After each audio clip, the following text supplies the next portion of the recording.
Se enorgullece de que esta noche podamos tener no solamente a los presentes, sino al ingeniero Germán Puy Cansarpán con una interesante exposición, y en la mesa ya contamos al ingeniero Segundo Arturo Rodríguez Cerquén, quien de ustedes no lo conozca se ha perdido algo de ingeniería. Realmente para mí es un gratísimo y placentero gusto volverme a encontrar con nuestro Paz Decano allá 2005, ¿sí? La familia es una sola. Veo caras conocidas, algunos colegas, hoy algunos alumnos, pero sepan una cosa, se nos viene diciendo muchísimo que se acerca un movimiento sísmico. Hay un silencio sísmico de Lima hacia el norte. Si más no me equivoco, es 3 de octubre del 74, 10:15 de la mañana, el último evento bastante fuerte que se ha registrado desde esa época. Han pasado 52 años. Pero hoy me he quedado sin argumento. Ok.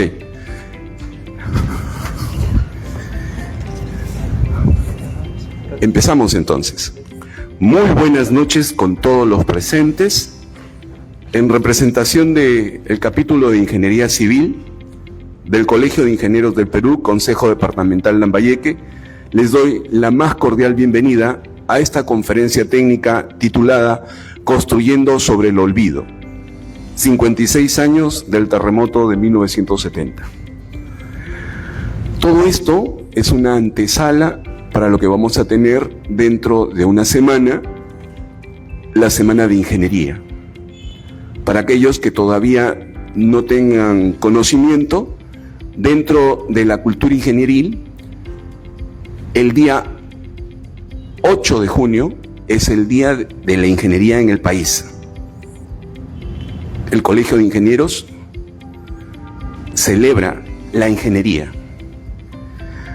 Por un tema rapidísimo como paréntesis, discúlpenme, es a fines de agosto, me corrige Arturo, 29 de agosto, nuestro día del Consejo Departamental, que en el 66, puede ser, fuimos filial. Y luego debemos saber que en noviembre tenemos el Día del Ingeniero Civil. Y ese día debe ser para los que somos ingenieros civiles y los que nos estamos formando como ingenieros civiles, tener presente esa fecha, 27 de noviembre, Día del Ingeniero Civil en este país. Sin más preámbulos, hoy nos toca un tema profundamente técnico, histórico y humano: el terremoto del 31 de mayo de 1970. No solo destruyó ciudades, también marcó un antes y un después en la ingeniería sísmica, la gestión del riesgo, la normativa estructural y la forma en que el Perú entiende sus desastres. Esta noche reflexionaremos sobre cómo ha evolucionado el país desde aquel evento. Veremos cómo ha evolucionado la norma E030, la albañilería confinada, los sistemas estructurales, la instrumentación sísmica, la alerta temprana, la prevención y la realidad vulnerable de nuestras ciudades. Para ello, contamos con la presencia de nuestro amigo, el ingeniero Germán Puy Cansarpán, quien tendrá a su cargo la exposición principal. Asimismo, nos acompaña como panelista, en este caso, el ingeniero Segundo Arturo Rodríguez Cerquén, ingeniero estructural, docente de estructuras y puentes en la Universidad Nacional Pedro Ruiz Gallo, destacado profesional. Expresamos nuestro sincero agradecimiento a cada uno de ustedes por su valiosa presencia, la cual reafirma el compromiso con la excelencia profesional y el continuo fortalecimiento de la ingeniería en nuestra región. Sin más preámbulo, damos inicio a esta importante jornada académica y sobre todo profesional. Dejamos con ustedes en el uso de la palabra al ingeniero Germán Puycan Zarpán. Muchísimas gracias.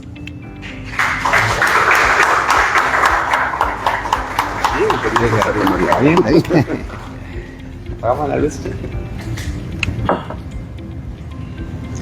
Bueno, buenas noches con todos. Si apagamos la luz, por favor. Sí, buenas noches con todos, y también quiero saludar al ingeniero Arturo Rodríguez Erquén, un excelente profesional. Mi profesor también ha sido en la universidad, y después de la universidad nos hemos continuado reuniendo por temas estructurales, netamente académicos, en aquellos años. Quiero también expresar este saludo a cada uno de ustedes y a aquellos también que nos están viendo por las redes y se está transmitiendo en vivo. El día de hoy quiero compartir con ustedes un poco, recordar la historia como una antesala a lo que tocó vivir el Perú en el año 70, aquel 31 de mayo a las 3:23 de la tarde. Una tragedia que pudo haberse evitado. Finalmente fue un cambio radical en la ingeniería en el Perú, porque muy al margen y doloroso también de las pérdidas humanas que hubieron, de las miles de pérdidas humanas, la ingeniería dio un vuelco, dio un salto, como también el Estado se puso las pilas. Y de aquella época hasta el día de hoy, las cosas han venido cambiando. Y eso es lo que vamos a hablar el día de hoy, como también el rol que nosotros cumplimos. Esta exposición va a tratar en 4 temas, en 4 puntos. Una primera etapa, vamos a hablar en sí acerca sobre el terremoto, qué es lo que ocurrió aquel día. También vamos a hablar sobre las pérdidas, la avalancha que ocurrió posterior al sismo. Segunda etapa, vamos a hablar sobre un poco, no vamos a dar un curso sobre ingeniería forense, pero cómo se aplica y para qué sirve.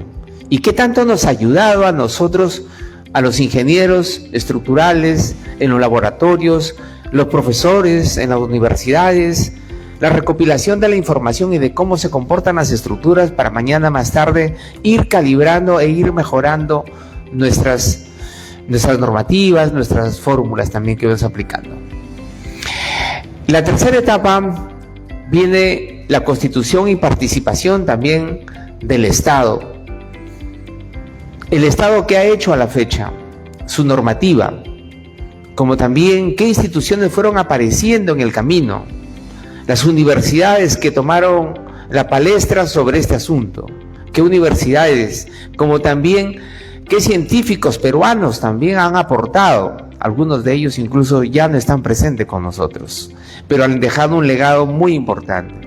Y en la última etapa vamos a hablar sobre la responsabilidad de nosotros como ingenieros, qué es lo que venimos desarrollando, qué tareas nos falta por cumplir, y sobre todo el futuro y la tarea que nosotros debemos desarrollar de la manera más ética. Bien, el terremoto del 70, bien conocido es que ocurrió el 31 de mayo a las 3:23 de la tarde. Habían pasado algo de entre 20 minutos que ya se había dado el primer partido de México 70. En el Perú y en el mundo estaban todos sintonizando el partido, sobre todo la transmisión de México 70. Sin embargo, Perú habían pasado pocos minutos y le tocaba vivir una de sus peores historias, la historia que quedó grabada. Una pérdida de más de 70,000 personas. También nos dejó toda una ciudad que duró más de medio siglo construirse y en poco de 3 minutos desaparecerla. Yungay fue el lugar del desastre. Yungay nos trae a la memoria no solamente los 70.000 fallecidos, nos trae a la memoria qué es lo que el gobierno dejó de hacer, qué es lo que el gobierno en su momento, con la gran tarea, no la pudo cumplir, como también sus autoridades locales. Yungay era una ciudad muy visitada, debido a que todo extranjero, montañista, que deseaba conocer y escalar el Huascarán, la ciudad donde tenían que residir y descansar era Yungay. Yungay estaba llena también de casas de alojamiento. Yungay ya llevaba 530 años de fundación. Tenía parques, tenía colegios, tenía incluso centros policiales, funcionaba un banco para la vivienda, y es más, ahí funcionaba una sucursal, y además daban créditos para construcción de viviendas, imagínense, ahí mismo. Yungay nos deja toda una historia, porque fueron muchas familias las que tuvieron que salir. Pero eso no es todo en sí. Yungay ya había recibido una advertencia. Ya había recibido una advertencia 8 años atrás. En 1962 ocurrió un 10 de enero una avalancha que no fue debido a un sismo, una avalancha en la cual llegó desde el Huascarán, salió del Huascarán y bajó hacia la zona de Ranraírca. Ranraírca en 1962 fue el primer pueblo que casi desapareció. Fue el primero. Posteriormente a ello, muchos montañistas no dejaban de llegar, y algunos de ellos reportaron sobre una fractura en la parte superior. Esto fue comunicado a las autoridades peruanas, las cuales hicieron caso omiso. Posteriormente, el Instituto Tecnológico de Massachusetts envía un grupo de científicos, los cuales logran escalar y luego posteriormente dan de conocimiento, pero sinceramente tampoco fue tomado en cuenta.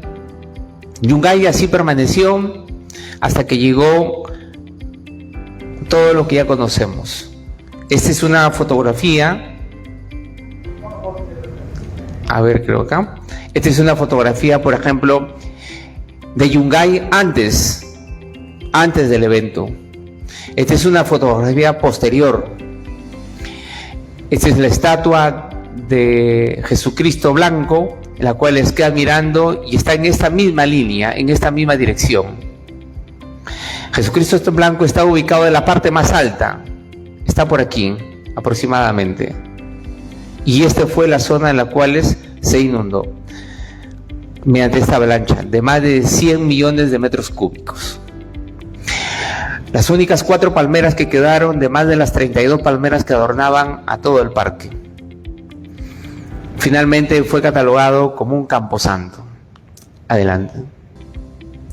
Yungay es el rostro donde solamente no ocurrió un terremoto, no fue por un tema geotectónico, sino también por el tema del glaciar, por el tema de suelos, la vulnerabilidad, el grado de exposición que se tenía muchas familias, las cuales no deberían haber estado habitando ahí. Bien conocemos que este comportamiento tectónico es debido a la fricción que existe entre ambas placas. La placa de Nazca siempre está avanzando a la altura de unos 7 centímetros por año. Imagínense, si es 7 centímetros por año, en 10 años tenemos 70 centímetros, en 100 años tenemos 7 metros. Se habla hoy en día de un silencio sísmico de más de 200 años. Entonces estamos hablando de que está acumulado aproximadamente hay unos 14 metros. En todo, no. Porque siempre hay zonas, hay áreas donde genera una fricción y no le permite avanzar una placa sobre la otra. Esas áreas se llaman zonas de asperezas. Y tenemos repartidos zonas de asperezas desde el sur, desde Arequipa, Tacna. Tenemos la zona de Ica, en la zona de Lima, la zona de Chimbote. También en la zona de Chiclayo, Piura también se tiene. Eso lo pueden ver en el mapa de asperezas que compartió también un profesor, Alejandro Muñoz Peláez, de la Universidad de la PUC. Toda esta energía en realidad representa todo un peligro sísmico, la cual es bastante conocemos de que ha sido distribuido en estas 4 zonas, siendo la zona roja la más alta. Así que ocurrió este sismo, en la cual disipó toda una energía. Se estima que aproximadamente fueron 4 metros a los cuales se desplazaron. Nosotros aquí tenemos que después de estos 45, porque fueron 45 segundos y también fue a una profundidad de 45 kilómetros, después de 45 segundos vino lo que ya se había anunciado. Vino la avalancha. Vino la avalancha en la parte superior. En esta parte se encuentra Ranrairca y aquí se encuentra Yungay. En un primer inicio, en el año de 1962, la avalancha llegó y afectó a Ranrairca, casi desapareciéndolo. En 1970 se había detectado esta fractura, una fractura en el Huascarán, en la cual se hizo caso omiso y luego vino la avalancha de más de 100 metros cúbicos arrastrando en más de 15 kilómetros. Más de 15 kilómetros. Recuerden que esto está a la superior como más de 6.000 metros sobre el nivel del mar y aquí se encuentran a 2.400. Miren la diferencia de nivel que hay y la energía potencial que logró desde esa altura hacia la otra. Y esto fue lo que sucedió en esa oportunidad en 1970, en la cual toda la avalancha se derivó tanto para Ranrairca y una porción para acá en esta zona y aquí se encuentra Yungay. Hoy en día Yungay ya no existe, es un camposanto. Yungay actualmente está reubicado casi 2 kilómetros más al norte. Una ciudad totalmente planificada, lo que se debió hacer desde el inicio, ¿no? Planificar una ciudad. Adelante. El terremoto de mayo, podemos decir a manera numérica, ¿cuánto fue esa zona de aspereza? Esta zona de aspereza se estima que fue como de 75 kilómetros de ancho por unos 150 kilómetros de largo. Es un área que entra en contacto con la placa de Nazca y la placa sudamericana. Esa área es la que nos interesa. Los especialistas en sismología es lo que trabajan siempre. Esta área logran detectar. Hoy en día hay métodos numéricos con los cuales se calculan y se van estimando. Esta área en la cual es multiplicada por el desplazamiento y más la rigidez de la roca, nosotros podemos encontrar el momento sísmico. Se estima que fueron 2,6 de desplazamiento. Y esto multiplicado aplicando la fórmula para encontrar la magnitud del sismo, podemos encontrar que finalmente fue en 7,9. Esta es parte de la matemática que normalmente nos enseñan en las universidades. No ha cambiado, se sigue usando. Y esa es la gran tarea que nosotros no podemos borrar de nuestra mente. Por cada movimiento sísmico, nosotros debemos preguntarnos, ¿cuánto de área ha friccionado? ¿Cuánto de área ha cedido? Este dato es muy importante a nosotros los ingenieros conocerlo. ¿Cuánto se ha desplazado? Oye, pero ¿cómo sabes sobre el desplazamiento? Pues les comento de que existen hoy en día GPS repartidos en toda la costa, en el Perú, incluso dentro del mar, en las cuales están siendo medidos a través de satélites. Gracias a toda esta ingeniería que después del año 70 dio un vuelco gigante. Adelante. Bien, aquí vamos en la parte de lo que vino después del sismo. Hemos hablado sobre la tectónica. Ahora, ¿qué vino después? Después del sismo de los 45 segundos, cabe mencionar que el registro sísmico tiene 3 puntos muy importantes, 3 PGAs. Los PGAs, ¿qué cosas son? Son los puntos máximos que se detectan en un acelerograma que tiene todo sismo. O sea, todo sismo cuando ocurre, inmediatamente es necesario conocer cuál es ese diagrama. Y ahí vamos a encontrar cuántos PGAs. El primer PGA que ocurrió fueron a los 25 segundos. el más fuerte. Luego vinieron después 10 segundos después y luego vieron 10 segundos después. Tuvo 3 picos, es como si recibir 3 sismos al mismo, uno después de otro. Fue bastante fuerte. Entonces, luego posterior a los 45 segundos es donde viene ya la avalancha. Y esto aproximadamente, ¿no? Son como 15 kilómetros que recorrió y el tiempo, ¿no? Que se dio. Se estima que fueron como algo más, en velocidad de 300 kilómetros por hora. Pero todo esto vino lo que arrastró y finalmente sepultó a todo Yungay. En la parte superior tenemos a 6.700, imagínense contra 2.500, la diferencia es fuerte. En el trayecto se sumó también el viento y esto, la avalancha fue mayor. Todo destruido. En menos de 3 minutos desapareció toda una ciudad que había sido construida en más de 540 años. 540 años de toda una ciudad con mucha tradición, una ciudad que tenía varias instituciones públicas. Adelante. Bien, ¿qué sucede? ¿Qué vino? Muy bien, nos hacemos la pregunta, ocurrió el sismo, bien, vino el tema de la avalancha, miles de familias en pérdidas, pero en sí, ¿qué fue dentro de todo esto el sismo? El sismo en realidad, toda esta desgracia fue una suma de varias cosas. Una de ellas es el movimiento tectónico, otra de ellas es el tema de la avalancha, pero hay un dato más importante que ello: cómo se comportó el suelo. Estos suelos, por ejemplo, en el caso de Yungay, la zona de Ancash, son suelos en la cual está conformado por arenas, gravas, sedimentos, depósitos. Todos esos suelos son totalmente blandos. Hoy en día la norma técnica, la E030, está cambiando.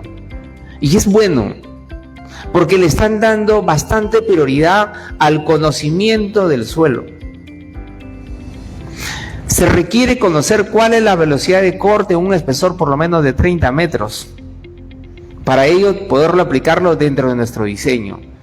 Antes, los suelos blandos, incluso, no se calificaban como algo que el profesional tenía que tomarlo en cuenta bajo su criterio. Hoy en día ya no se tiene en cuenta. Tienes que ahora pedir al geotécnico de estudio de suelos que desarrolle y que te encuentre también ese valor. Es más exigente y es algo en las cuales no solamente las normas del Perú, varias normas a nivel internacional lo exigen ya en sus normativas, en sus normas. ¿Qué va a originar estos suelos? Toda infraestructura que va a estar sobre ese tipo de suelos, pues se va a ampliar, va a sufrir una amplificación sísmica. Por ejemplo, si nosotros tenemos un PGA en roca de 0,2, al aplicar una amplificación que puede ser de 2,5 veces, llegaría a 0,50. Entonces, es como si colocáramos una edificación sobre una gelatina, la cual se mueve, y eso fue lo que incrementó en el movimiento. A eso también se sumó. Y es importante tenerlo en cuenta, más aún que nosotros en esa época las construcciones, ¿qué cosa eran? Adobe. Más del 90% adobe.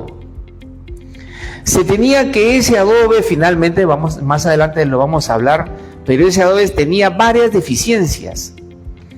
Las fallas encontradas generalmente eran en esquinas, no había confinamiento. El adobe también es un material pesado, sin confinamiento. En otras palabras, no presenta ni una ayuda de ductilidad. Y era una masa entera. Simplemente multiplicar la aceleración del PGA que se tenía por la masa era la fuerza de ataque que prácticamente lo volcaba a todas las viviendas y edificaciones en adobe. Entonces, estudiar el suelo es importante porque el suelo modifica la lectura del sismo. Lo modifica totalmente. ¿Ya? Entonces, a veces estamos mirando únicamente lo que nos reporta el IGP, los puntos máximos. Muy bien, pero ese reporte es en roca dura. A eso hay que sumarle la amplificación sísmica que debemos tener en cuenta. Adelante. ¿Esto se pudo evitar? Sí. Hubo una advertencia, como le dije, fue una expedición, hubo un diario Expreso, ya, no el Expreso que hoy ya conocemos, un Expreso de medio regional, quien publicó sobre un gigantesco alud amenaza a Yungay. Los investigadores, esto fue publicado en 1962. ¿Qué hizo el gobierno? El gobierno sacó otro publicado en ese diario mismo indicando que esos científicos estaban exagerando e incluso los científicos tuvieron que retirarse. En el año de 1962, después del 10 de enero de lo que ocurrió con Ramjairka. Estas son fotografías de la Agencia Aeroespacial. Tanto estas son fotografías originales. Entonces, finalmente se retiraron. Cuando ocurrió el sismo, sumado con todo lo que hemos hablado, la amplificación sísmica es lo que ya se conoce.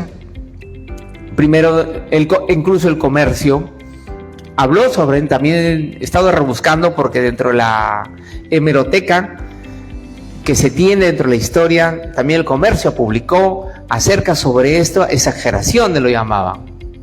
Luego el comercio publica sobre 30.000 fallecidos, pero eso era el inicio y cada día que iba apareciendo se iban incrementando, más de 70.000 fallecidos. Esta es otra publicación, una foto también del diario El Comercio, la cual muestra finalmente cómo quedó a medio año después, cómo quedó. Señores, tuvieron 150 segundos lo que ocurrió en esta avalancha. En 150 segundos no pudieron hacer nada. Se salvaron unos cuantos y también algo más de 100 niños que estaban en un circo y cuyo payasito los pudo escoltar y llevarlos a la parte más arriba. Adelante. Bien, la pregunta de todo esto, muy bien, ya conocemos toditito esto. ¿Estamos preparados? Y esa es la gran pregunta que siempre aquellos que estamos involucrados, incluso desde las universidades, les decimos a los alumnos. ¿Estamos preparados efectivamente? Miren, señores, como ciencia, como ingeniería, sí estamos preparados. Tenemos normativas. Ha desarrollado bastante el Perú en todo lo que es la ingeniería estructural, la ingeniería sísmica. Bastante aporte se tiene. ¿Cuál es el problema? Nuestra sociedad. ¿Cuál es el segundo problema? Es el gobierno. Esos son los dos puntos esenciales. Estamos creciendo, sí, Perú está creciendo, cada vez hay más urbanizaciones, todo eso. Pero en el centro, en las localidades, hay alta informalidad. No hay una construcción con criterio. La gente sigue invadiendo, invade ríos, invade quebradas, exigen títulos de propiedad. El buen agente del alcalde en su momento que quiera aparecer como buen agente, les genera títulos de propiedad, posesiones, certificación de posesión, minutas y una serie de cosas. Quiero hacer un paréntesis. Yo tengo una experiencia. En una oportunidad fui alcalde de mi distrito y en Eten, pues, es una zona de humedales. 800 hectáreas eran de humedales. ¿Saben cuántas hay hoy día solamente de humedales? No llegamos ni a las 300. Las otras 500 fueron invadidas, algunas de ellas vendidas como lotes urbanos. Y cuando me tocó ser alcalde, recuerdo que me hicieron un plantón exigiéndome los títulos de propiedad. Yo decía, pero ¿cómo le voy a dar título de propiedad sobre una zona donde todo es una gelatina? Con la ayuda del gobierno regional en su momento, ¿qué tal, ingeniera? Con la ayuda logramos llevar a unos ingenieros de defensa civil y para hacer todo un estudio, sobre todo la geología, llevamos instrumentación, todo, y pudimos colocar algo de límites. Dijimos, muy bien, se puede dar los títulos, pero con una limitación. No se puede construir más de piso y medio. Porque el agua, estamos a 50 centímetros, hay una napa freática muy alta, hay un suelo bastante blando, hasta si posible no se verían, porque corres el riesgo que tú puedes ir, pero finalmente construir más. Recuerdo que nos hicieron un plantón. Uno estaba preocupado en cuidar sus vidas, pero ellos no lo tenían en cuenta eso. Ese es ahí donde nosotros estamos fallando. Adelante. Bien, ahora ya conocemos por qué se dio toda esa tragedia. Ahora la pregunta es, ¿por qué fallaron las estructuras? Y ahí viene la gran tarea de los que estamos involucrados. Adelante.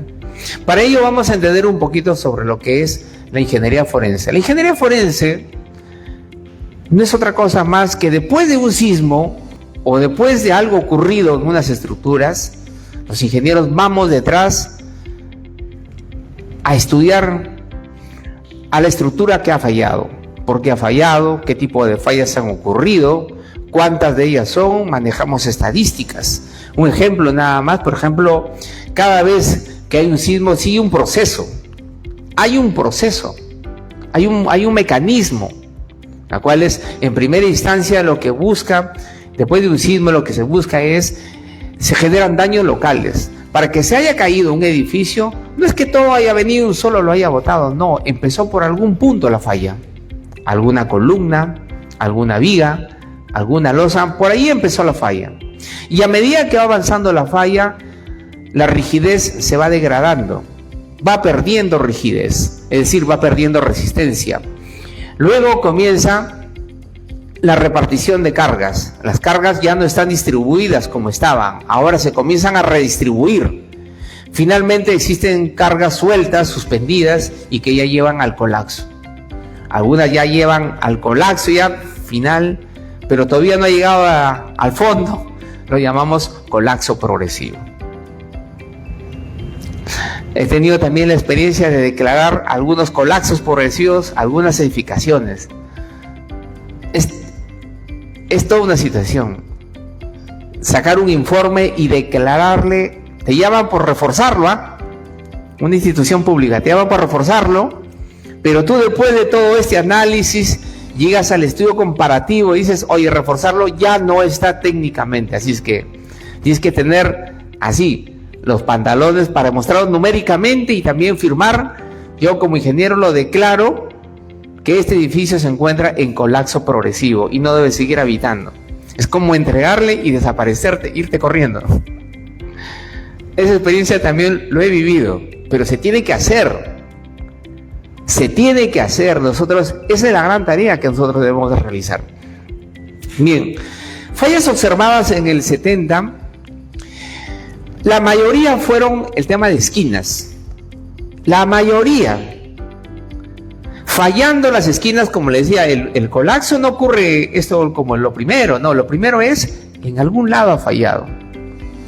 Las estructuras generalmente de adobe comenzaron a fallar, la mayoría en esquinas. Las siguientes fueron los volcamientos. Al tener estas fallas simplemente eran muros sueltos, pues. No se tenía confinamientos. Entonces todo esto se comportaba como una masa y llegaba al colapso. Por ejemplo, esta es una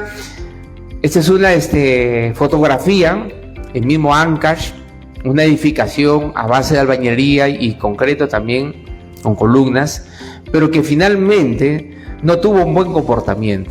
Es decir, si bien es cierto, no se ha volcado totalmente, pudo haber salvado algunas vidas así, algunas por ahí puede que hayan salido algunas, pero ya es inservible el edificio, ya no puede continuar.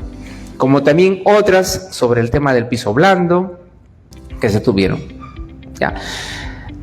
La ciudad de Ancash era una ciudad bastante avanzada, transporte y sobre todo la llegada a Yungay, bastantes turistas, bastante movimiento, había las carreteras totalmente habilitadas. Recuerden que gobernaba en aquella época el gobierno del militarismo, ¿no? de Velasco. Adelante, regresa por favor.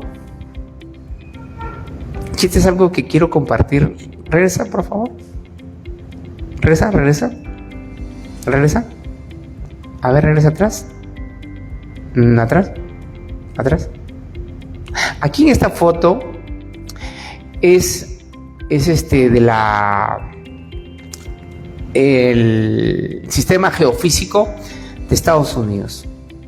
Aquí está la primera dama de la nación de Estados Unidos, Patricia Nixon, quien colaboró bastante con el Perú. Hicieron toda una ayuda internacional, porque incluso hasta UNICEF se puso la cruz en el hombro y reconstruyeron. Esa es otra historia también. Adelante. ¿Ya? Toda una reconstrucción total, una planificación. Adelante. Bien.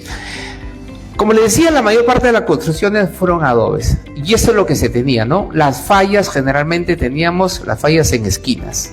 Estas esquinas fueron las que abrieron todo. Luego se tuvieron las fallas en diagonales, también en volcamiento, los muros totalmente planos, estaban sin confinamiento, pues simplemente volcaron, ¿no? Baja resistencia, pues un adobe, ¿qué te va a aportar en tracción? Absolutamente nada. En las esquinas, sin confinamiento, peor. O sea, se comportaba todo esto como una masa. Aquí es importante indicar que después del terremoto hubieron muchas investigaciones, ya lo voy a mencionar más adelante, pero fue en el año de 1985 que nace la primera norma técnica en adobe. En el año de 1985, la primera norma técnica. Oye, si el Perú va a seguir construyendo en adobe, tenemos que sacar algo para poder controlar esta situación. Aquí, así como estaban, simplemente tú lo que tienes que hacer es aplicar fuerza es igual a masa por aceleración. No hay nada que reducirle, por aporte de utilidad, reducción. No hay nada. Simplemente masa por aceleración, y esa es tu fuerza sísmica que tenías, y eso con la cual recibía cada edificación. Adelante. Hoy en día existen mecanismos importantes, ¿no? Como el refuerzo de adobe, con mallas en esquinas, geomallas también con PVC. Adelante. Bien, también encontramos algunas edificaciones confinadas. Sí habían edificaciones confinadas, pero en la ciudad de Ancash habían, ¿no? Estas, si bien es cierto, tenían confinamiento, pero discontinuo. Tenían confinamiento, pero todo le daban incluso hasta las aberturas. Teníamos este sistema. Entonces, bien conocemos que una estructura totalmente confinada se va a comportar mejor que una no confinada. Pero también habían estructuras mal confinadas. Entonces, esta no te va a ayudar en nada. Finalmente, indicamos que una estructura confinada te podría ayudar a incluso incrementar su resistencia. Algo importante también que se pudo encontrar fue dentro de estas edificaciones los volcamientos, los agrietamientos diagonales. Esto es muy importante porque aplicando con ingeniería forense te permite llevarlas al laboratorio e ir mejorando, calibrando. Y a medida que encontrabas, ves si te van saliendo nuevamente las fisuras. Adelante, por favor. Bien, estructuras en concreto.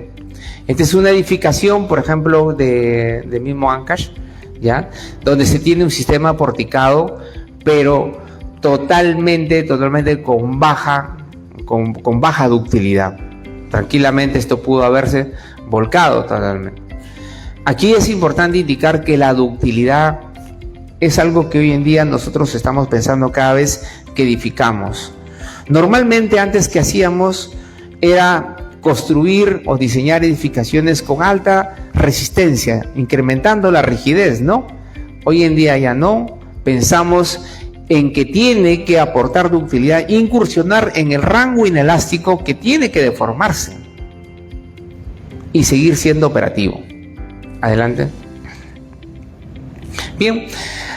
Luego comenzamos a aplicar en el tiempo también y conocer sobre el tema de la dinámica y esto de lo que es estructura, suelo-estructura. Muchas veces hemos confundido el tema de la resonancia. Yo recuerdo que se hablaba mucho del puente Tacoma, ingeniero Arturo, ¿no? Que falló por resonancia.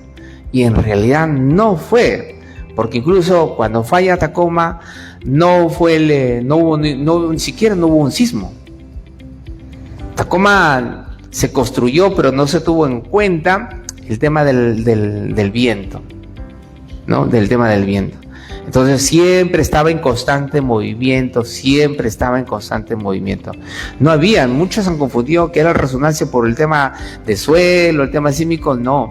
Si ahondamos un poco más la investigación, encontramos que fue el viento en realidad, y no se tuvo en cuenta, ¿ya? Aquí nosotros es importante conocer el tema del periodo en el suelo. El periodo de la ecuación fundamental siempre la conocemos, la tenemos totalmente en cuenta, ¿no? Sobre acerca de la vibración. Pero ahora, el suelo sí es necesario conocerlo. Entonces, una estructura cuyo periodo se está acercando también al periodo del suelo, podríamos decir que está corriendo el riesgo ya en ingresar a resonancia. Y ese ya es colapso total, pues, ¿no? Bien. También en este tema también hemos encontrado sobre los periodos que mientras más se acerca, pues tenemos bastante riesgo que estas vibraciones se van a amplificar debido al movimiento. Así es que nosotros debemos conocer siempre la interacción suelo-estructura. Como les dije al inicio, el suelo modifica el sismo. Y si tú no lo tienes en cuenta dentro de tu diseño, créeme que le estás confiando únicamente a la lectura del sismo. Adelante. Bien, la microzonificación sísmica. Es así con las cuales nace el tema de la microzonificación sísmica.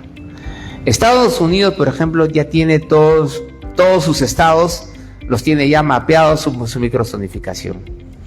Los ingenieros simplemente se van a los mapas publicados y sobre ello diseñan. El Perú todavía le falta trabajar. Y esa es ahí la tarea donde nosotros tenemos como ingenieros.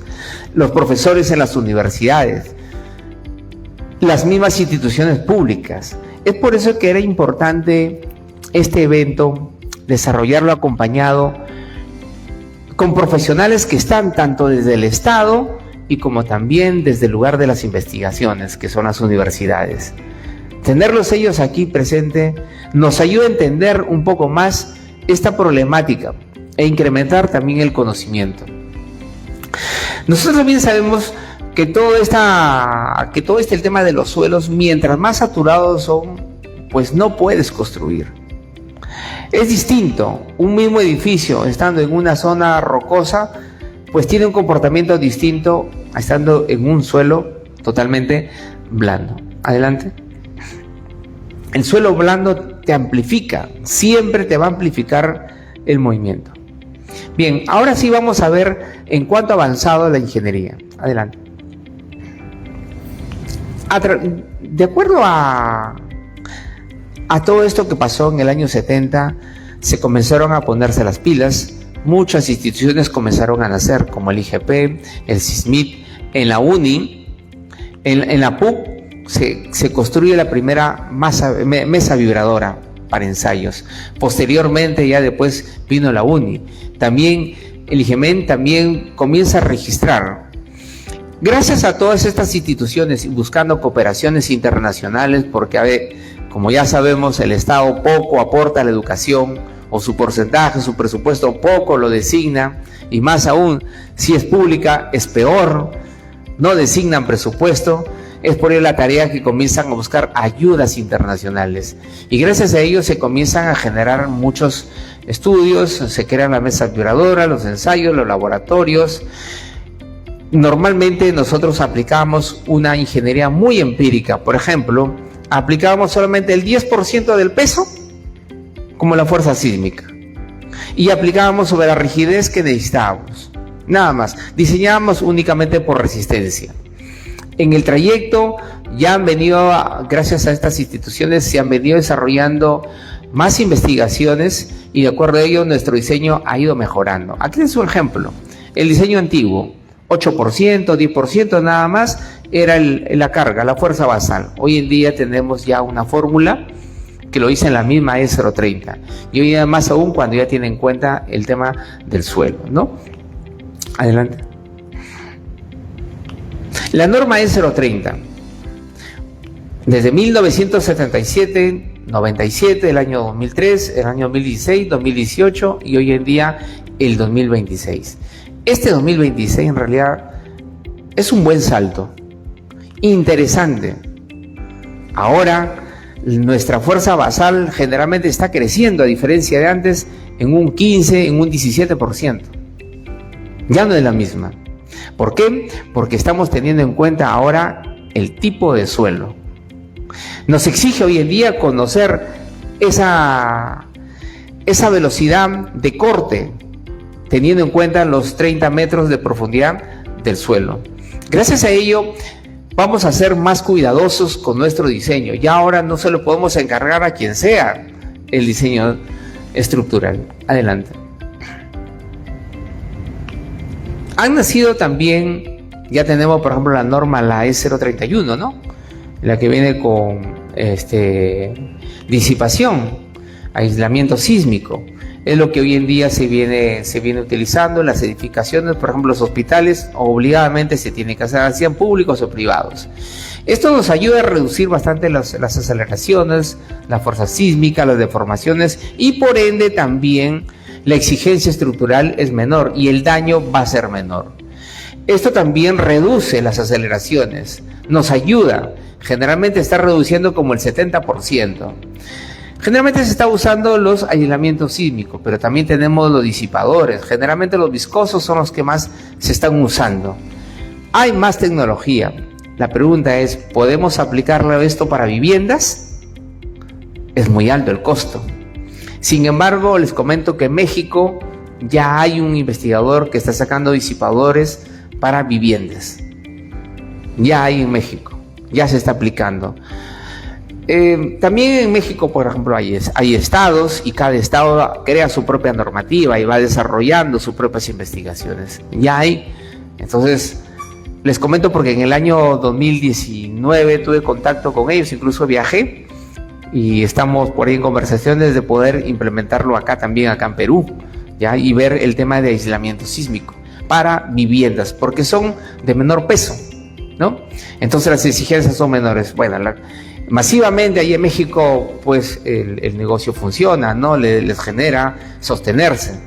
Pero si no te van a comprar, ¿cómo se va a sostener ese negocio? ¿No? Entonces tiene que funcionar de una manera masiva. Ahí intervino el Estado allá en México para poder incentivar. Como también se está viendo a nivel internacional la aplicación de varios sistemas. Y el sistema de aislamiento sísmico, pues, es bastante usual, está funcionando en varios países. Adelante. ¿Qué nos toca a nosotros? Seguir trabajando en la microzonificación sísmica, señores. La microzonificación sísmica, y aquí viene un primer pedido de este evento, que nosotros debemos desarrollar investigaciones a través de las universidades, los profesores de estructuras, de ingeniería sísmica, promover y realizar alianzas también con las universidades como UNI, como Católica, que tienen implementados sus laboratorios para seguir desarrollando este tipo de investigación. Bien conocemos nuestro mapa de peligro, pero también es necesario conocer las velocidades de corte que hay en el suelo, porque esas las vamos a tener en cuenta en nuestro diseño sísmico. Adelante. Adelante. Aquí viene la parte final de este evento y decirle que dentro de ello yo puedo rescatar aquí, hay muchas personas, hay muchos ingenieros que han aportado, pero puedo identificar 4 personas. 2 de ellos tuve la oportunidad que han sido mis profesores, los 2 primeros. No es Arturo, es Ángel.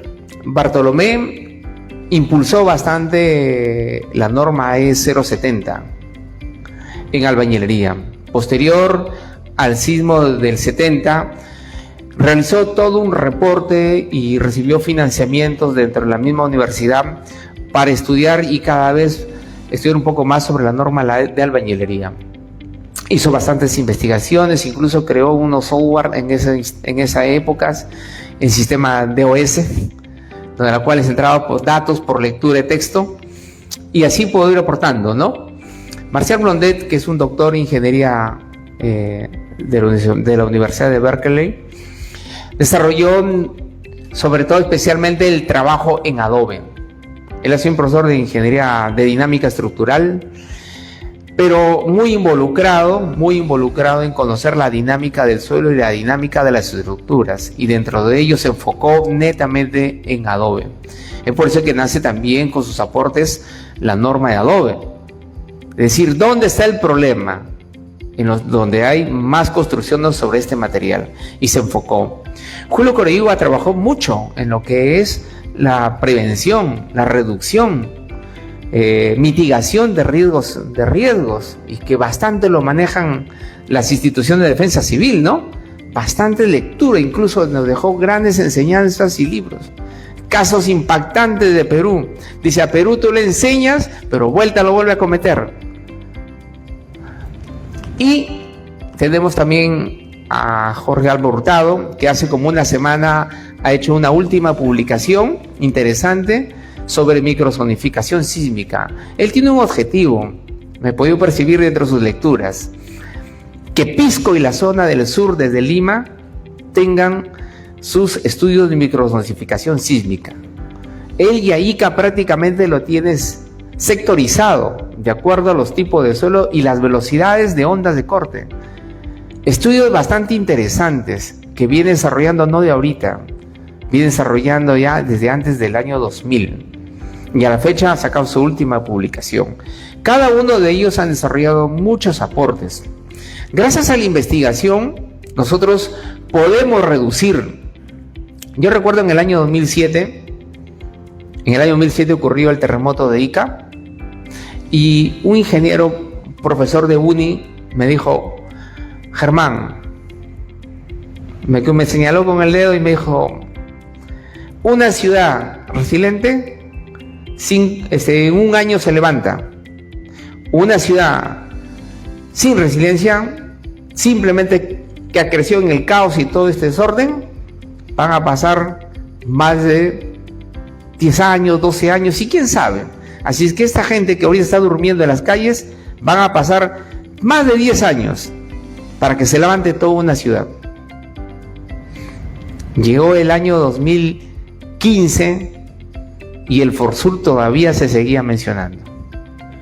El caso de Yungay, desapareció la ciudad, inmediatamente se formó la Comisión de Reconstrucción de Yungay, buscaron financiamiento, el Estado dio capital para poder hacer nuevamente las calles, los parques y las instituciones públicas, pero ¿quién daba para vivienda? ¿Quién daba para el tema de la vivienda? Para reconstruir nuevamente Yungay, no en el mismo sitio, sino en 2 kilómetros más al norte. Intervino UNICEF y los mismos ciudadanos comenzaron a construir sus propias viviendas ya con criterio técnico. Así nacen las reconstrucciones. Adelante. Es lo que le hablaba. Las ciudades sin resiliencia, sin planificación, 8 años para que se levante, para que nuevamente se recupere. Pero una ciudad que ha sido preparada, ha sido planificada, nosotros lo tenemos en 1 año y medio. Entonces, gracias a tener una ciudad planificada, podemos reducir más de un 80% en poder recuperarse. Lo vimos también en el terremoto de Japón, ¿no? Ocurrió el terremoto y en menos de 4 meses, 5 meses, nuevamente estaba funcionando Japón. Así es. Perú le dio el año 2007, era 2015, y todavía seguían viendo los bonos con techo propio para construir, gente todavía sin las redes, sin agua, sin desagüe, y con una serie de denuncias de obras con corrupción. Entonces, el futuro de nosotros aquí, de nuestro país, nosotros también como ingenieros, es construir ciudades resilientes, ¿no? Donde todo ya está conectado, todo debemos de tener interconectado, no deben fallar las obras de servicio público, todo esto, los hospitales también, no deberían de fallar, deberían seguir funcionando, y es la gran tarea que nosotros como profesionales tenemos que desarrollarlo, pero también las instituciones como Defensa Civil, poder hacer que se cumpla. Adelante. Bien, vamos a hacer una una hipótesis, como si Yungay nos hubieran encargado a nosotros, cómo deberíamos haberlo planificado, lo que hemos hablado. Primeramente, sí, conocer el problema. Si nosotros tenemos este problema, miren, sin ir muy lejos, Japón, terremoto, de aquí a 2 años no hay terremoto, de aquí a 3 años terremoto, y está en constante movimiento. Pregunto, ¿la población ha salido? ¿Han dejado su querido Japón? Han aprendido a convivir con ellos, con el problema. ¿Se puede convivir con el problema? Sí, con planificación, con estudio, y eso es lo que pudo haberse sido con el tema de Yungay. En el año de 1962 se advirtió, 8 años ocurrió. ¿Se pudo haberse hecho algo en 8 años? Sí, pero nadie escuchó. Incluso los sacaron como alarmantes. Entonces, hoy en día, si queremos construir, la gente ya tiene en cuenta, allá en Yungay, en la nueva ubicación. Adelante. Esta es la gran responsabilidad que nosotros tenemos como ingenieros y el Estado. Nosotros tenemos que ahondar bastante en el tema de la investigación. Sin investigación y sin la creación de nuevas normas, sobre todo en la mitigación de riesgos, señores, sin ingeniería no se avanza a un país. La ingeniería cumple un rol muy importante. Tenemos que dejar de lado el tradicional, empezar a hacer las cosas con ingeniería, hacer una buena gestión de riesgo. En aquel año 70 no había nada de estas cosas. Había bastante informalidad, la ocupación era vulnerable, la pobreza era bien alta, la ausencia de planificación, una débil gestión. Y como les decía, si hacemos esto con ingeniería podemos reducir este riesgo, ¿no?, a los colapsos de las edificaciones. Adelante. Bien. Aquí el tema es que nosotros tenemos que incrementar esta parte. Yo quiero enfocarme bastante en esto. La microzonificación. Podemos manejar bien el ETAPS. Sacamos nuestra hoja de cálculo, diseño de columnas, diseño de vigas, que la conexión, la longitud de empalmes, todo ahí. Pero si no conocemos el suelo, nos estamos confiando demasiado. Por otro lado, el Estado, ¿qué es lo que tiene que hacer? Controlar las autoconstrucciones.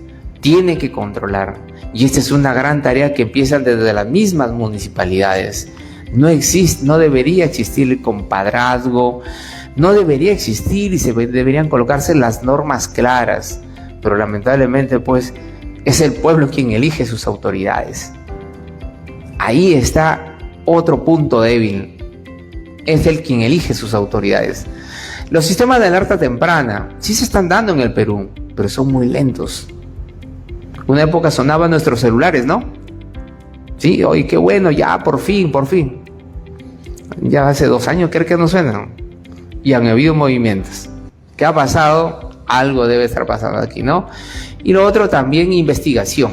La investigación tiene que haber desde las universidades, buscar presupuestos y que se implementen laboratorios en las universidades. Caso contrario, hacer convenios con las universidades mayores. Adelante.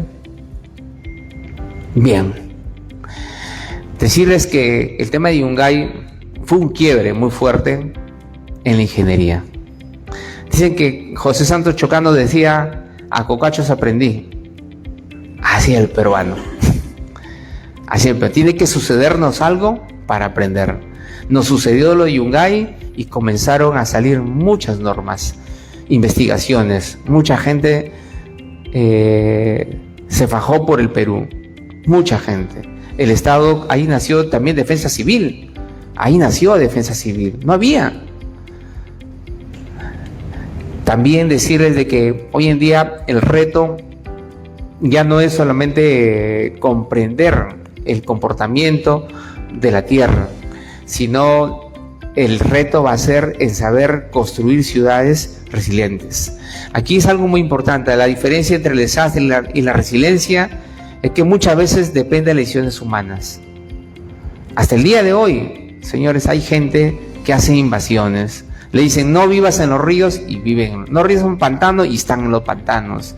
Y luego que se posesionan ahí, exigen. Y cuando viene después un fenómeno del Niño, cuando viene, el alcalde no viene hasta acá, dice. Hasta ahorita ya vamos 10 días y no vienen. Pero cuando les dijeron que no tienen que vivir ahí, nadie hizo caso. Ese es algo social que se tiene que trabajar. Yungay nos ha dejado muchas lecciones, pero también la lección más importante es que nosotros debemos actuar. Termino esta exposición haciendo todo este recordatorio y también para todos ustedes agradecerles por su asistencia, agradecer también al Colegio de Ingenieros, al capítulo de Ingeniería Civil. Gracias, ingeniero Medrano, gracias, ingeniero Arturo, gracias, ingeniera Cristina. Muchas gracias.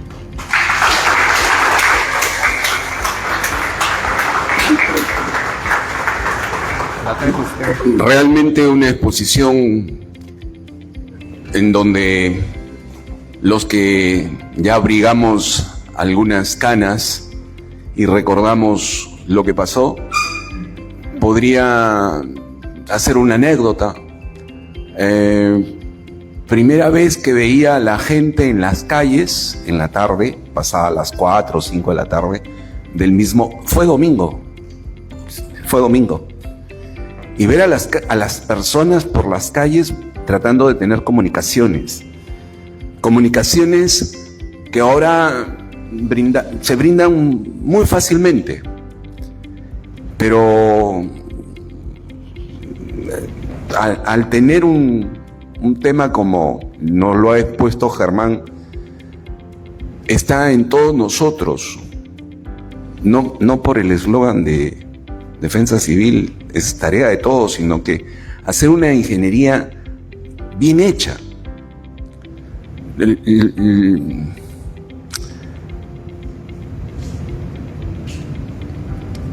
Lo que me viene a la memoria es, caen las comunicaciones terrestres, los caminos se cierran, los teléfonos no funcionan, y hay muchos niños que se quedan sin padres. O sea, aquí vemos la ingeniería, pero es un problema social muy grande.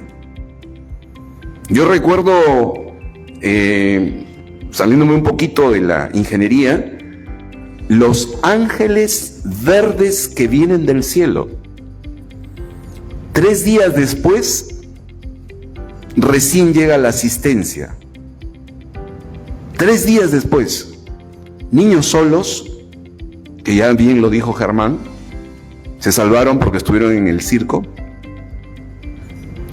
Niños que no tenían que comer, niños que no tenían que beber, y ven caer de los cielos gente que viene a ayudarlos.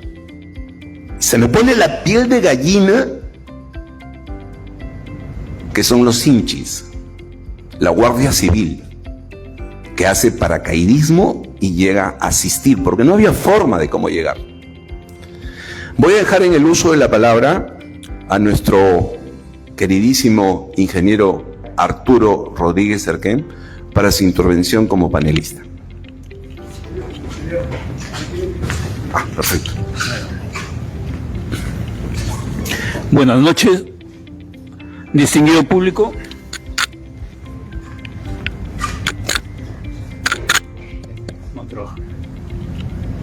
Buenas noches, distinguido público asistente a esta importantísima charla a cargo de nuestro amigo, el ingeniero Germán Puican Sarpán, que ha tenido esa generosidad de mostrarnos las distintas enseñanzas acerca de este terremoto.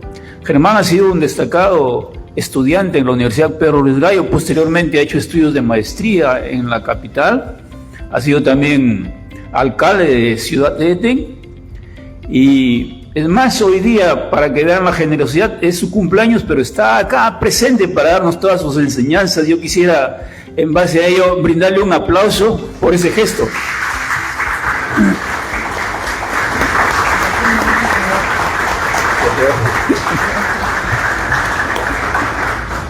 Y luego, por supuesto, este tema tiene que traernos a nosotros para que concite la atención necesaria de autoridades, académicos y todos quienes están involucrados en la construcción. Porque esto que nos ha expuesto y que es bastante sensible tiene que ser también reportado en nuestra ciudad. ¿Qué ocurre en nuestra ciudad? ¿Cuál es el escenario ante un probable sismo de nivel 7, digamos? INDECI ha hecho ya algunos estudios. Nos ha presentado a Julio Curoigua, fue un destacadísimo científico de nivel internacional que estuvo acá en Chiclayo e hizo un estudio en Chiclayo sobre los desastres y tiene un plan de prevención de peligros a través del INDECI. Un estudio completo que hizo en Chiclayo. Me acuerdo porque yo estaba de presidente del capítulo de Ingeniería Civil y él llegó para consultar y ser parte, me hizo también partícipe de ese estudio amplio, donde por ejemplo localizó en nuestra ciudad las zonas que son no aptas y en lo posible son susceptibles por poseer suelos afectos al problema de la licuefacción. Ubicó ahí en el mapa, está perfectamente ubicado y definido la zona del centro de Chiclayo, que tiene esas características. Luego la zona que se ubica a la salida de Lambayeque también tiene todas las características para que se presente ese problema en caso de sismo. Y nosotros tenemos que ir aún más, porque aquí existen estructuras bastante antiguas, y son lugares de concentración de gente, ¿no? El caso del Hospital de las Mercedes, el caso de los cuarteles acá en Lambayeque, en Chiclayo, el caso de los mercados, que son lugares de grandes concentraciones, Mercado Central, Mercado Mochoqueque, Mercado Modelo, colegios antiguos, iglesias también, que son muy antiguas. Entonces, ¿cuál es la preocupación nuestra? ¿Qué se está haciendo con respecto a ese tipo de construcciones? A pesar que existe también todos unos tratados que a partir de los estudios nos han hecho aportes, vemos que la informalidad reina en la construcción. La mayor parte de construcciones son construcciones informales, aun siendo de concreto. Las construcciones de concreto son bastante informales. En Chiclayo se hizo a partir de ese estudio también el señalamiento de que había en la zona periférica construcciones de adobe más o menos en un 23% el nivel de viviendas. Sabemos que la construcción de viviendas de adobe son de escasa resistencia sísmica, ¿no? Y están condenadas prácticamente en un evento sísmico. La zona de la periferia, las zonas de las partes más desfavorecidas económicamente, ¿no? Son gente que tiene escasos recursos y construye con adobes. En un evento sísmico prácticamente esas poblaciones están expuestas a situaciones mayores. Nosotros vemos, por ejemplo, acá 2 edificios que están juntos. La norma que hasta hace un mes estaba vigente en las normas señala separaciones de juntas sísmicas de aproximadamente el 6 por 1000 de la altura. Un edificio de 3 pisos que ya tiene más o menos 8 metros, necesita una junta para que pueda desplazarse lateralmente de 5 centímetros. ¿Cuántos edificios de 3 pisos vemos que están uno cerca al otro sin ningún tipo de junta? No existen juntas. Todos los edificios tratan de ganar terreno uno al otro, me digo. La informalidad llega al punto de que tenemos, y se los cuento yo porque yo estuve de decano un tiempo y me llegaban una serie de problemas. Llegó una persona que había adquirido un departamento de un edificio y había constatado que existían grietas en su edificación. De inmediato le pedí que solicite los planos de estructuras del edificio y del departamento que le habían vendido. La constructora se negó, él fue a la municipalidad para que le dieran los planos y se dio con la sorpresa de que esos planos eran completamente diferentes a la edificación que le habían vendido. O sea, se llega al nivel de hacer planos para que sean aprobados en las municipalidades y otros planos para la construcción. Así andamos a nivel de informalidad. Y bueno, podría seguir exponiendo una serie de casos, pero yo quería consultarle, gracias a esta brillante exposición, sobre ese tema. ¿Qué hacemos en Chiclayo, mi estimado Germán? Recuerdo, gracias profesor, yo recuerdo el estudio que hizo el ingeniero Julio Curoigua Fue en el año 2002, 2003 cuando se comenzó a hacer ese estudio en cada uno de los distritos de Lambayeque. Y no solamente en Lambayeque, pasaron por Piura, pasaron un trabajo enorme de Julio Ucorihua. Y que incluso fue entregado a los alcaldes para que los alcaldes, en otras palabras, poner freno a la construcción o a los permisos sobre suelos con licuefacción, suelos en los cuales son totalmente, exageradamente blandos, inundables. Yo recuerdo que todo eso, yo me he dado cuenta porque la oportunidad que fue en el año 2015 que fui alcalde, revisé ese documento que dejó Julio Ucorihua en la municipalidad de Eten, del 2003 al 2016, en 13 años, se había colocado población sobre este tipo de suelos, sobre las zonas inundables. 2015 encontré ese problema. En el año 2015 y 16 vino el fenómeno del Niño. Fue el fenómeno del Niño bien fuerte. Muchos pensaban con las nubes que ya se acababa el mundo. Incluso por redes salían esas imágenes. Unas lluvias que nos dejó todo inundado Ciudad Eten, y especialmente donde había indicado Julio Ucorihua. Y la gente ahí viviendo exigía: vengan a sacar el agua. Ese es el gran problema. La pregunta del ingeniero Arturo es muy cierto. Nosotros acá en el centro Chiclayo está declarado como inundable. Son inundables. Es por ello que nace el proyecto, y no de ahorita, nace el proyecto ya desde años atrás, el tema del drenaje pluvial, que nos podría ayudar ante esta situación. En cuanto a las estructuras ya existentes en las construcciones en las cuales se tienen deficiencias, ya en otros países han sido bien exigentes.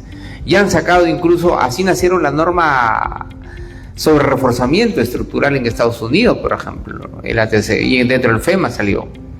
Entonces aquí también necesitamos exigir que esos hoteles, que incluso edificios que son totalmente privados, tienen que hacer sus reforzamientos estructurales. Porque después de un terremoto, todo son carga social para el Estado. Todo es carga social para el Estado. Así sean privados, sean negocios, todo es para el Estado. El Estado tiene que colocarlo. ¿Y por qué el Estado tiene que hacerlo todo? Aquí el problema es la misma sociedad, los mismos habitantes, los que están desarrollando estas cosas. Dos cosas en realidad puedo aportar, ingeniero. Una de ellas es que el tema del drenaje pluvial se tiene que hacer acá en Chiclayo. Se tiene que desarrollar. Y el segundo punto es ser bastante rígidos el Estado a través de sus autoridades para iniciar unos procesos de reparación estructural, de reforzamiento estructural de las viviendas, de las edificaciones privadas, públicas. Hay instituciones públicas que incluso están atendiendo sobre construcciones que han sido alquiladas y han sido construidas totalmente informales. Entonces el mismo Estado tiene que trabajar en ello. Gracias.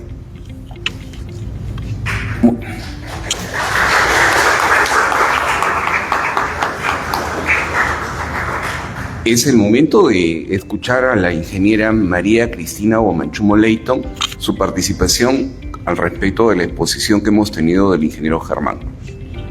Bueno, muy buenas noches, ingeniero Germán, ingeniero Arturo Rodríguez Cerquén, un gusto volver a verlo después de tiempo. Gracias por la invitación. A través, quien les salude, me presentó. Actualmente trabajo en la Oficina Ejecutiva de Defensa Nacional, Civil y Seguridad Ciudadana del Gobierno Regional Lambayeque. Estoy encargada del Centro de Operaciones de Emergencia Regional y alegre de estar aquí en esta conferencia presencial, la cual ha tenido bien exponer el ingeniero Germán Puycan, quien nos conocemos ya también de tiempo. Cuando fue alcalde también tocó las puertas del Centro de Operaciones de Emergencia, fue atendido también en esa oportunidad. Y nos enmarcamos a la gestión de riesgo de desastres, y si bien es cierto un punto de donde nace la defensa civil, es a través de este suceso que sucede, ¿no? El terremoto de Ancash y la tragedia de Yungay, algo que impactó al Perú en el año 70, fue un alud devastador para toda la población de Yungay. Sabemos que la dimensión, el ancho del alud fue de 1,5 kilómetros aproximadamente y recorrió 13 kilómetros aproximadamente, con una velocidad de 300 a 500 kilómetros por hora. Hubo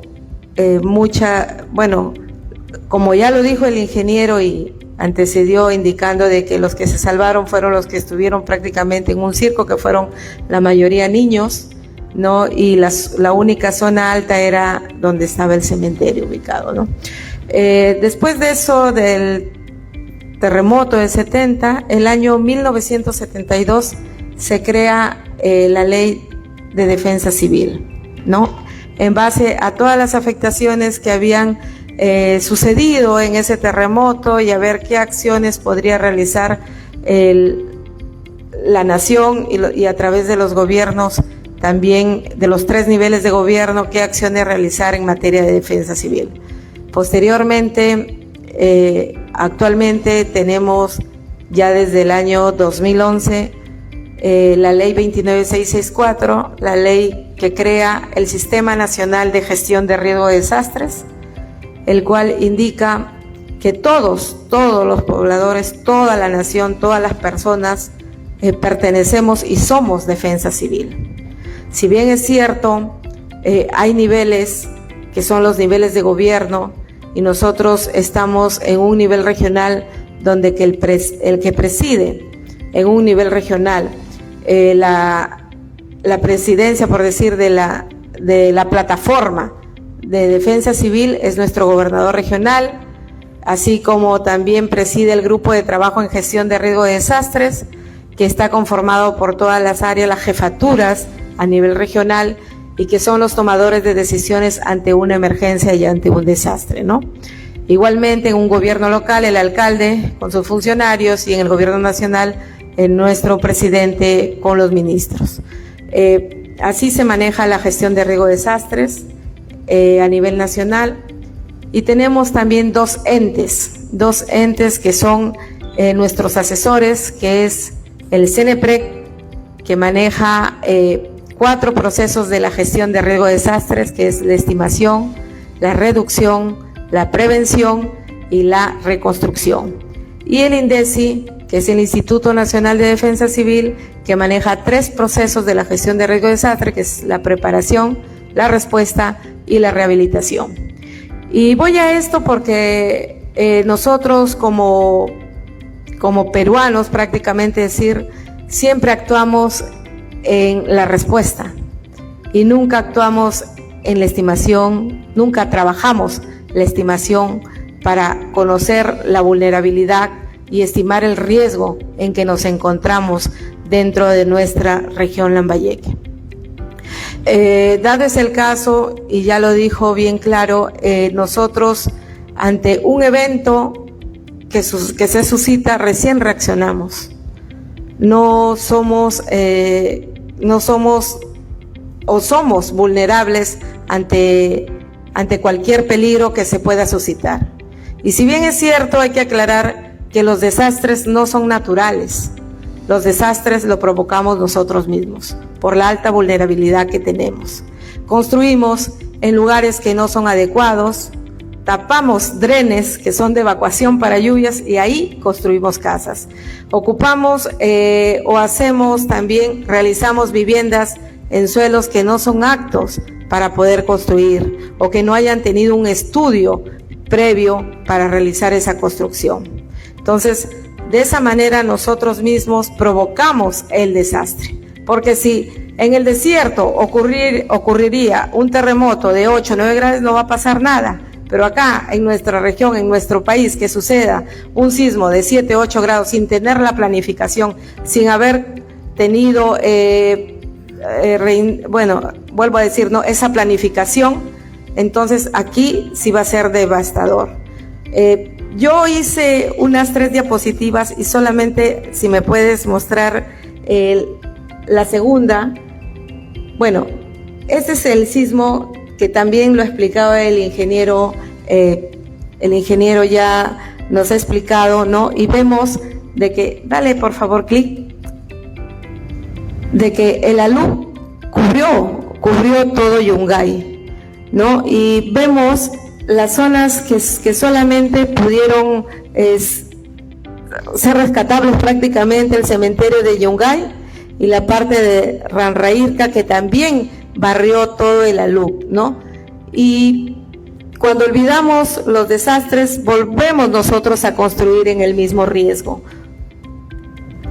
En el Perú, lamentablemente, muchas veces no construimos en ciudades seguras, ¿no? Sino reconstruimos vulnerabilidades existentes, sabiendo que también hemos sido afectados en esa zona. Hay población que también ha vuelto a construir al costado del cementerio de Yungay, en la parte baja, donde posiblemente al suceder otro sismo de gran magnitud en esa zona vuelven a ser afectados. Bueno, siguiente.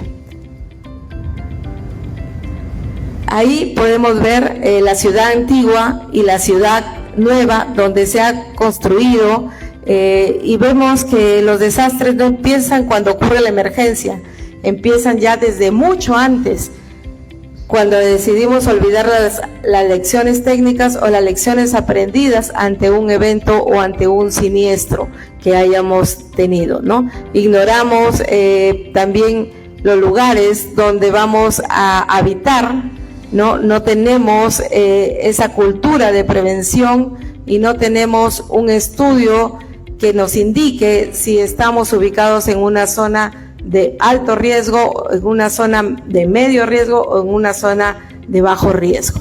Siguiente. Mira, si nosotros volviéramos a tener otro alud, volvería a coger la ciudad nueva que está al costado de la ciudad antigua.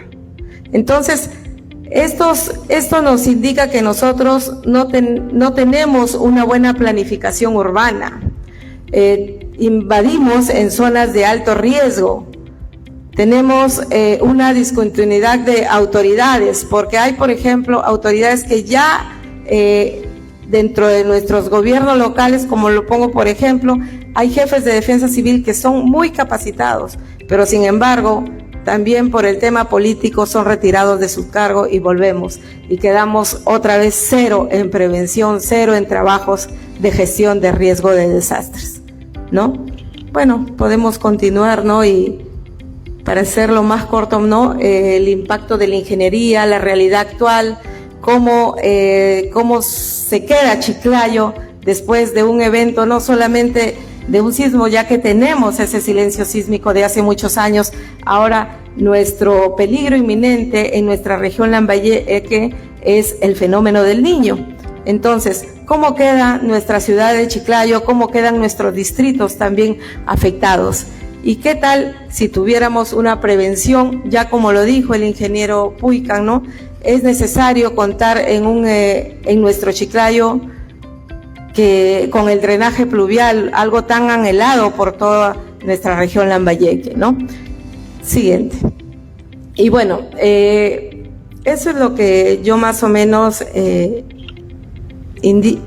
manifiesto, de que nosotros en la región Lambayeque siempre estamos predispuestos a trabajar a través de la Oficina Ejecutiva de Defensa Nacional, Civil y Seguridad Ciudadana, a trabajar con los gobiernos locales, con las autoridades y con todas las personas que estén dispuestas a coordinar acciones de prevención y vivir en una zona más segura, ¿no?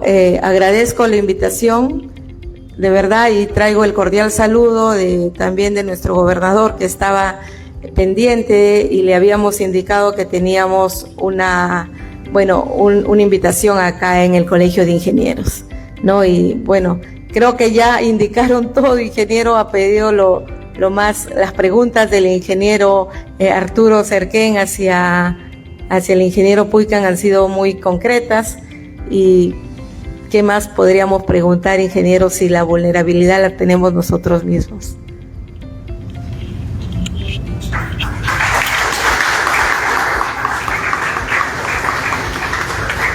Sí, efectivamente, Chiclayo es bastante vulnerable al fenómeno del Niño. Aparte del tema sísmico, también es bastante vulnerable al tema de las inundaciones. Sus distritos, JLO, Pimentel, están pavimentando ahorita en JLO. Mi pregunta es, ¿estarán colocándole por lo menos un drenaje pluvial? Dejar ya los tubos enterrados, por lo menos. Lo digo también de una manera, no por sacar pecho, pero en su momento cuando estuve a cargo de la municipalidad, cada calle que pavimentábamos, estudiábamos si tenía altura, pendiente y a dónde evacuamos. Recuerdo que el 2015, cuando empecé mi gestión, lo primero que hicimos fue un plano de evacuación de lluvias. Zonas donde no teníamos, oye, cuando nos toque por ahí pavimentar, hay que colocar unos tubos enterrados de una vez. Poco a poco se van haciendo, como dice la frase, de gota en gota se llena el balde. Pero tenemos que ir trabajando de pocos. Sin embargo, vemos que están parchando y parchando y parchando y otra palabra es tirar la plata. Sin técnica, sin nada. Entonces, esa es una gran tarea también por parte de las autoridades, desarrollar sus propios programas de implementación de drenaje pluviales. Desde poco a poco va a ir avanzando, ¿no? Me complemento este comentario hacia la participación de la ingeniera Cristina, porque en realidad cada vez que se desarrolla eventos como estos, cada vez que ocurren eventos como esto, como fenómeno del Niño, todos los alcaldes acuden al gobierno regional. Es el único que tiene motobombas, es el único que no puede proveer de cisternas, es el único que no puede proveer de cargadores, es el único con volquetes para trasladar, rellenar, actuar en la reacción, pero no estamos trabajando en la prevención. Termino esta participación agradeciéndoles una vez por su asistencia y también indicándoles que es una tarea. Defensa Civil tiene esta frase, no es tarea de todos, ¿no? Con estas exposiciones se recalca esa frase. Es tarea de todos, del ciudadano, de nosotros, los profesionales, de la autoridad, del funcionario público. Es una tarea de todos y ahí hay que involucrarnos en su totalidad, ingeniero. Gracias. Bien.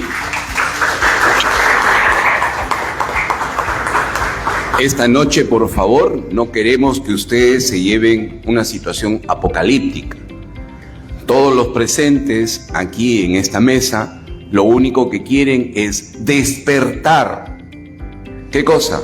Que no podemos olvidar sobre hechos ocurridos que han acontecido y que pueden volver a suceder. Lo único que les pedimos a los colegas, a los futuros profesionales y a la comunidad, por favor, hagamos las cosas bien, hagamos las cosas con ingeniería. No seamos simplemente estirar la mano. Sé que es difícil ir más allá, porque queremos estar más cerca a todo, pero hay investigaciones. Se ha mencionado al ingeniero Julio Kuroiwa Iguchi, un destacadísimo profesional, un científico internacional. Tuve oportunidad de estar con él a fines de los 80 en el SISMIT. Siempre nos bregaba lo mismo. Ganamos más en la prevención. Y lo hizo. El proyecto que han mencionado se llamaba Ciudades Sostenibles. Y nos ha servido a más de uno para hacer tesis. Esta noche debemos llevarnos el compromiso de todos de no olvidar lo que ha acontecido y ha sucedido por nuestros errores. ¿Cuándo vemos y tenemos que lamentar? Cuando nos toca en el corazón, en el ser mismo, porque perdemos a algún familiar, porque perdemos a alguien muy allegado. No esperemos que sea eso así, sino simplemente agradecer a Germán, que le tengo una sorpresa, un couch, a nuestro queridísimo amigo Arturo Rodríguez Cerquén por darse su tiempo de estar aquí. No te preocupes, Cristina, de llegar tarde, estás con nosotros, que es lo más importante, y retribuirles a todos un fuerte aplauso y a ustedes también por la paciencia prestada.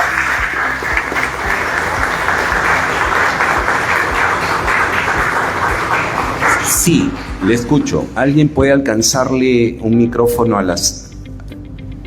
Sí, por favor, le escuchamos. ¿Usted levantó la mano? Sí. ¿Quería decir algo? Sí, permítame por favor.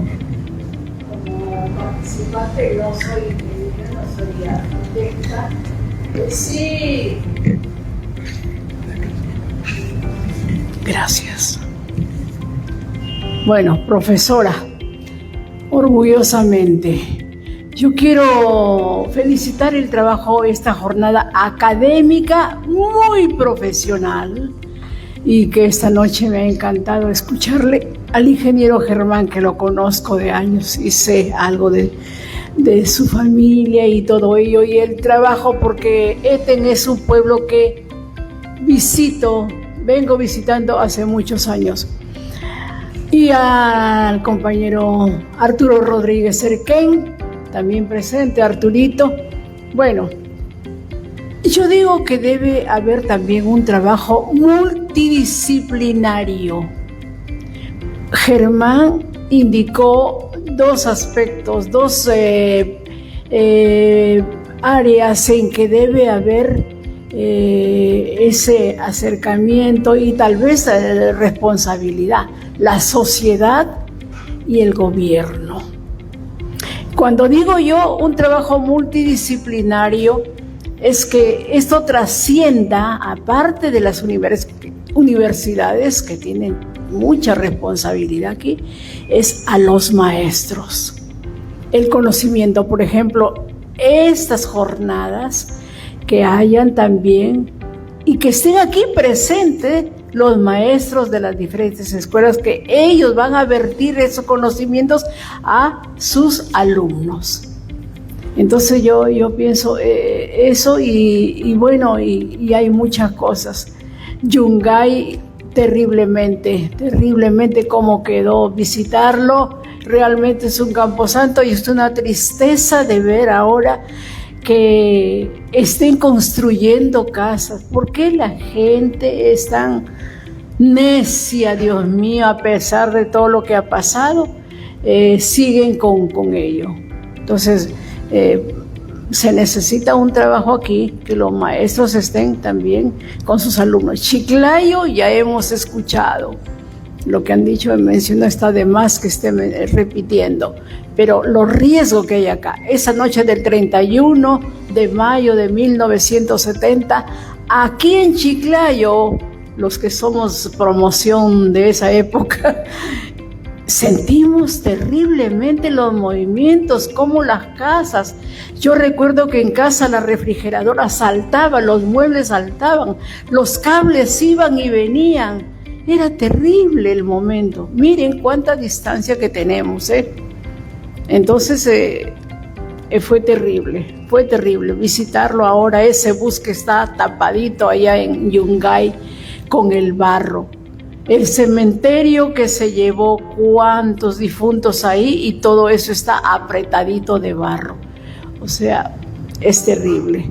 Felicito una vez más, y al colegio de ingeniero, mi esposo es ingeniero, entonces bueno, me siento familiar aquí porque como gestora cultural que soy, he organizado aquí eventos. Muchísimas gracias, Colegio de Ingenieros, a través de ustedes. Gracias a ustedes, gracias.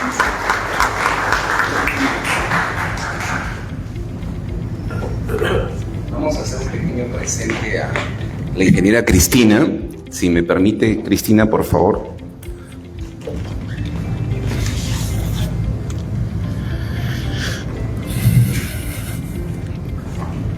Voy a dar lectura al documento que le alcanzamos. Colegio de Ingenieros del Perú, Consejo Departamental de Lambayeque, Capítulo de Ingeniería Civil. Certificado otorgado a Ingeniera CIP María Cristina Huamanchumo Leito por su destacada participación como panelista en la conferencia Construyendo sobre el Olvido. 56 años, 31 de mayo 1970. 7.9 magnitud. Desarrollada el 27 de mayo 2026. Firma, presidente del capítulo de Ingeniería Civil, ingeniero CIP Eitel Iván Medrano Lizarzaburo, y también tenemos la firma de nuestro decano del Consejo Departamental Lambayeque, Colegio de Ingenieros del Perú, doctor ingeniero CIP Pedro Demetrio Reyes Tazara.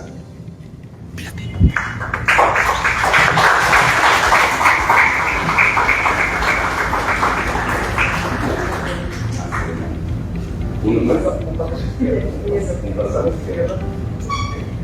3, 2, 1.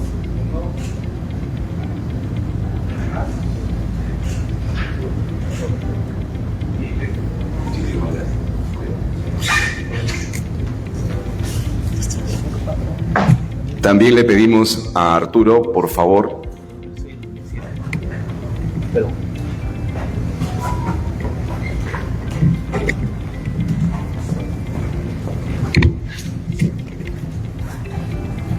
Es un gusto, un verdadero gusto. No solamente por tenerlo como amigo, sino lo hemos tenido y lo hemos gozado en aula, las famosas líneas de influencia, no sé si las recuerdan, y que eso nos parecía un universo de no poder alcanzar, pero lo cierto es que gracias, Arturo, por estar con nosotros. Nos une una amistad imperecedera. Te agradezco muchísimo tu presencia. No quiero cansarlos con el texto, que es lo mismo, y retribuirle a nuestro amigo Arturo un fuerte aplauso.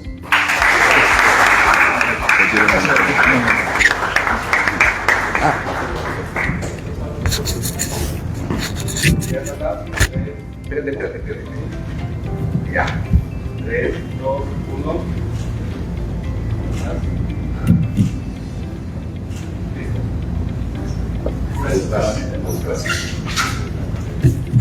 Y Germán, si te puedes acercar, por favor. Los que conocen a Germán saben quién es Germán. Y los que no los conocen tienen que aprender que Germán es así. Y lo que nos ha venido a brindar esta noche es: no olviden hacer una buena ingeniería. Todos los presentes les agradezco infinitamente darse su tiempo, porque de esto aprendemos. Para Germán tenemos este documento, Colegio de Ingenieros del Perú, Consejo Departamental Lambayeque, certificado otorgado a ingeniero CIP José Germán Puicán Zarpán, por haber participado como ponente en la conferencia Construyendo sobre el Olvido, 56 años, 31 de mayo 1970, 7.9. Desarrollado por el capítulo de Ingeniería Civil el 27 de mayo del 2026 con una duración de 2 horas académicas. Firma, presidente del capítulo de Ingeniería Civil y nuestro decano del Consejo Departamental Lambayeque, doctor ingeniero Pedro Demetrio Reyes Tazara. Germán, con el mayor grado y el mayor gusto.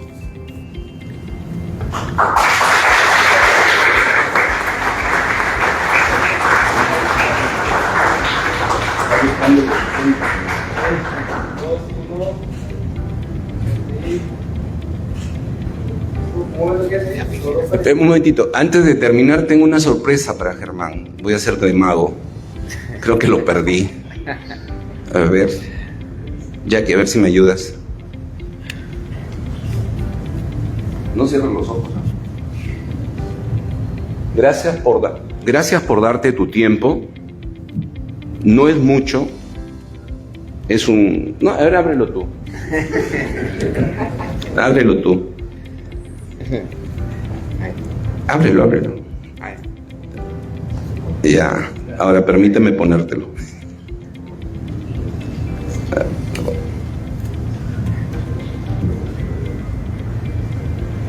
¿Dónde quieres que te pinche?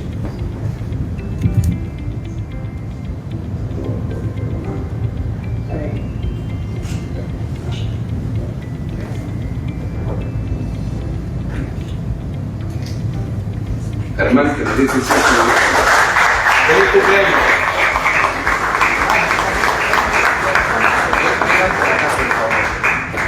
Vengan por acá.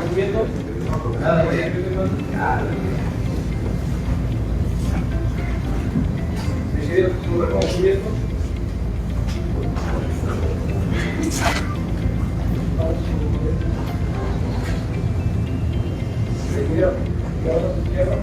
Pasan. ¿Usted pasa para el otro lado? ¿Para el lado de acá? ¿No? Paso de Maya. Sí. 3.